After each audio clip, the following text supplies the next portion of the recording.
நெறைய பேர் சொல்கிறது என்னென்னா, அப்பா, அம்மா எங்கள புரிஞ்சுக்கல. ஆனா, அத விட முக்கியமானது என்ன தெரியுமா? நீங்க உங்க அப்பா, அம்மாவ நீங்க புரிஞ்சுக்கல. ஏன்னா, அவங்களுடைய வயசுக்கு நீங்க இன்னும் வரல. அவங்க பெற்ற அனுபவங்களோ, அவங்க சந்தித்த மனிதர்களோ, இல்லாட்டி அவங்களுடைய பயங்களோ, கசப்புகளோ எதுவுமே உங்களுக்கு தெரியாது.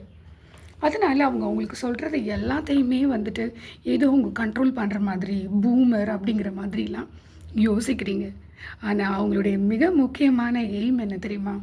அந்த வயசுல நான் சந்தித்த அந்த கசப்பான அனுபவங்கள் என் பிள்ளைக்கு ஏற்பட்டுறக்கூடாது.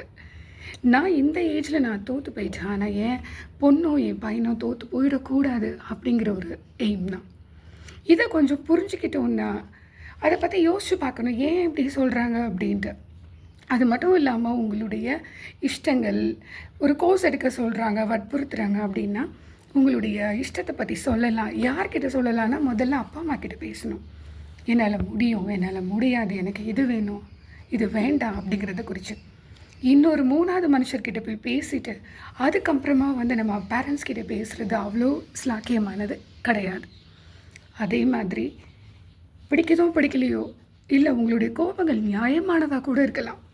ஆனா, அந்த மாரி சமயத்துலயும் சரி, உங்களுடைய அப்பா, அம்மாவ எந்த காரணம் கொண்டும், உங்களுடைய உடன் பிறந்தவர்களுக்கு முன்னாடி கூட மரியாதை இல்லாம பேசிறக்கூடாது. மரியாதை இல்லாம நடத்தக்கூடாது. ஏன்னா, நீங்க எப்படி உங்களுடைய பேரண்ட்ஸ நடத்துறீங்களோ, அதே மாதிரி தான் இந்த சமுதாயம் அவங்கள நடத்தும். பெற்றோர்கள் குழந்தைங்கள எப்படி ட்ரீட் பண்ணுறாங்களோ, அதே மாதிரி தான் அவங்களுக்கு சமுதாயத்தில மதிப்பு. அதே மாதிரி தான் பிள்ளைங்க எப்படி தன்னுடைய அப்பா, அம்மாவ நடத்துகிறாங்களோ, அதை வச்சு தான் இந்த சமுதாயம் அவங்கள மதிக்கும். ஸோ, இதை மனசில் வச்சுட்டு என்ன முரண்பாடுகள் இருந்தாலும் சரி, அது நீங்கள் உங்கள் அப்பா, அம்மா கூட கலந்தாலோசித்து தீர்க்கணுமே ஒழிய, அவங்கள எந்த விதத்துலேயும் அவமரியாதை செய்யக்கூடாது. அது ரொம்ப ரொம்ப முக்கியம்.